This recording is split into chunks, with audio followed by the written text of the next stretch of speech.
वो सुबह किसी तूफान से कम नहीं थी जब पूरे महल नुमा में मेहरा हाउस में चीख पुकार मच गई थी। घर की दीवारें कांप उठी थीं, जैसे तकदीर ने हर किसी का चैन छीन लिया हो। शिवार्श की कार का एक्सीडेंट किसी ने सपने में भी नहीं सोचा था, वो भी ऐसी खतरनाक जगह जहां से कोई जिंदा लौटता नहीं। मगर शायद प्रभु ने प्रार्थना को ही उसके जीवन की रक्षक बना दिया था। शिवार्श की जिंदगी और मौत के बीच फंसे शरीर को देखकर हर किसी की सांस थम गई थी। पूरा शहर पुलिस की सायरनों और एम्बुलेंस की आवाजों से गूंज उठा था। सड़क पर खून बिखरा था और शिवार्श के होंठों से कराहटें निकल रही थीं। मगर उन कराहटों के बीच जो चेहरा सबसे पहले उसके पास दौड़ा, वो कोई और नहीं बल्कि प्रार्थना का था, जिसने अपनी जान की परवाह किए बिना उसे अपनी बाहों में थाम लिया था। उसकी सफेद साड़ी पर खून के धब्बे फैल गए थे, लेकिन उसकी आंखों में सिर्फ एक ही डर था कि कहीं देर ना हो जाए। सड़क किनारे खड़े लोग हैरान थे कि कोई लड़की इतनी हिम्मत कैसे कर सकती है, मगर प्रार्थना की हिम्मत अब किसी रीति रिवाज की मोहताज नहीं थी। वो उसके प्यार की परीक्षा की घड़ी थी। उसने कांपते हाथों से शिवार्श की नब्ज टटोली और उसके हल्के से धड़कते दिल को महसूस किया। तभी उसकी आंखों से आंसू बहने लगे। उसने थरथराती आवाज में कहा, शिवार्श, प्लीज मुझे छोड़कर मत जाना। उसकी पुकार इतनी दर्द भरी थी कि पास खड़े हर इंसान की आंखें भीग गईं। किसी ने तुरंत एम्बुलेंस वालों को पुकारा और किसी ने घर पर खबर पहुंचाई। दूसरी ओर मेहरा हाउस में सोनालिका अपनी नई जीत के ख्वाब बुन रही थी। उसे क्या पता था कि उसकी चाल उलटकर उसके ही सिर पर गिरने वाली है। जैसे ही उसे फोन पर खबर मिली कि शिवार्श का एक्सीडेंट हुआ है और उसे बचाने वाली कोई और नहीं प्रार्थना है, उसके चेहरे पर पसीना छलक आया। वो सोच भी नहीं पाई कि अब यह हादसा उसके सारे मंसूबों को बर्बाद कर देगा। उधर सड़क पर प्रार्थना ने शिवार्श का सिर अपनी गोद में रखा हुआ था। उसकी सांसें धीमी होती जा रही थीं।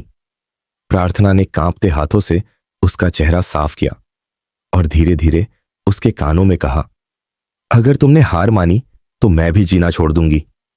उसकी आवाज में एक ऐसी जिद थी कि खुद भगवान भी उस पुकार को नजरअंदाज नहीं कर सकते थे।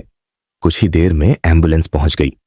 प्रार्थना ने पूरी ताकत से स्ट्रेचर पर उसे चढ़ाया और खुद उसके पास बैठ गई। एम्बुलेंस की लाल बत्तियों की रोशनी उसकी आंखों में चमक रही थी, लेकिन उसके मन में कोई डर नहीं था। बस एक ही सवाल था, क्या वो उसे खो देगी? अस्पताल पहुंचते ही डॉक्टरों की टीम ने उसे तुरंत ऑपरेशन थिएटर में ले लिया। प्रार्थना अस्पताल के दरवाजे पर हाथ जोड़कर बैठ गई। उसकी आंखों में लगातार आंसू बह रहे थे। उसकी हथेलियों में शिवार्श का खून लगा था और हर सांस में एक ही दुआ थी, भगवान उसे बचा लो। उधर मेहरा हाउस में सोनालिका का गुस्सा अपने चरम पर था। उसने गुस्से में अपनी साड़ी की पिन फेंकी और चिल्लाकर कहा, यह लड़की हर बार मेरे रास्ते में क्यों आ जाती है? उसका चेहरा गुस्से से लाल हो गया। वो जानती थी कि अगर शिवार्श की जान बच गई और उसे होश आ गया तो वो उसकी साजिश सबको बता देगा।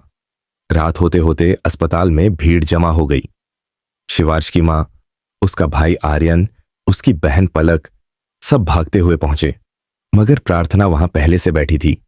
उसकी हालत देखकर सब समझ गए कि अगर किसी ने उसे वक्त रहते बचाया है तो वही लड़की है जिसकी कदर आज तक किसी ने नहीं की थी। डॉक्टर बाहर आए और बोले, हमें पूरी कोशिश करनी होगी, काफी खून बह चुका है। तभी प्रार्थना ने बिना एक पल गंवाए कहा, मेरा खून ले लीजिए, मेरा ग्रुप भी वही है। उसकी आवाज में ऐसी हिम्मत थी कि डॉक्टर भी चुप रह गए। उसकी सहेली रिया ने कांपते हुए उसका हाथ पकड़ा और कहा, प्रार्थना, तुम अपनी जान जोखिम में डाल रही हो। मगर प्रार्थना ने कोई जवाब नहीं दिया। वो अंदर चली गई और खून देने लगी। सोनालिका अस्पताल के बाहर खड़ी ये नज़र देखे कर पागल हो रही थी। वो सोच रही थी कि अगर शिवार्श को होश आ गया तो सब कुछ खत्म हो जाएगा। रात के 2 बज चुके थे। प्रार्थना की आंखें भारी हो रही थीं, मगर उसका दिल कह रहा था कि आज वो हार नहीं मानेगी। तभी ऑपरेशन थिएटर का दरवाजा खुला और डॉक्टर ने राहत की सांस लेते हुए कहा, ऑपरेशन सक्सेसफुल रहा, अब वो खतरे से बाहर है। सुनते ही प्रार्थना की आंखों से आंसू फूट पड़े। उसने भगवान को हाथ जोड़कर धन्यवाद दिया, मगर सोनालिका के चेहरे पर शिकन बढ़ गई। उसके इरादे असफल हो गए थे। वो जानती थी कि अब प्रार्थना और शिवार्श के बीच का रिश्ता और मजबूत हो जाएगा, और यही बात उसे अंदर तक जला रही थी। प्रार्थना ने धीरे से कमरे में कदम रखा, जहां शिवार्श ऑक्सीजन मास्क लगाए बेसुध लेटा था। उसने उसके माथे पर हाथ रखा और फूट फूट कर रोने लगी। तुमने मुझसे वादा किया था कि हमेशा मेरा साथ दोगे। उसकी सिसकियों में इतनी सच्चाई थी कि कमरे की हवा भी गवाही दे रही थी कि यही रिश्ता सच्चा है।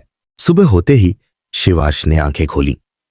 उसकी नजर जैसे ही प्रार्थना पर पड़ी, उसकी हल्की सी मुस्कान उभर आई। वो फुसफुसाया, तुम यहां? प्रार्थना ने उसकी उंगलियां थाम ली और कहा, मैं कहीं नहीं जाने वाली। उसकी आंखों में राहत का समंदर था, मगर बाहर खड़ी सोनालिका ने यह सब देखकर अपनी मुट्ठी भींच ली। वो जान गई थी कि अब उसका खेल खत्म हो चुका है। उसने तय कर लिया कि वो इस हार को यूं ही स्वीकार नहीं करेगी। उसके मन में एक नई साजिश जन्म ले रही थी, मगर इस बार प्रार्थना भी कमजोर नहीं होने वाली थी। उसने अपने प्यार की ताकत से शिवार्श को मौत के मुंह से खींच लाया था, और अब वो किसी भी कीमत पर उसे फिर खतरे में नहीं पड़ने देगी। यही जिद उसकी आंखों में साफ झलक रही थी। और यहीं से शुरू हुआ एक नया नया अध्याय, जहां एक लड़की ने अपनी सच्ची मोहब्बत से मौत को भी मात दे दी, और एक औरत की जलन ने उसे और भी खूंखार बना दिया।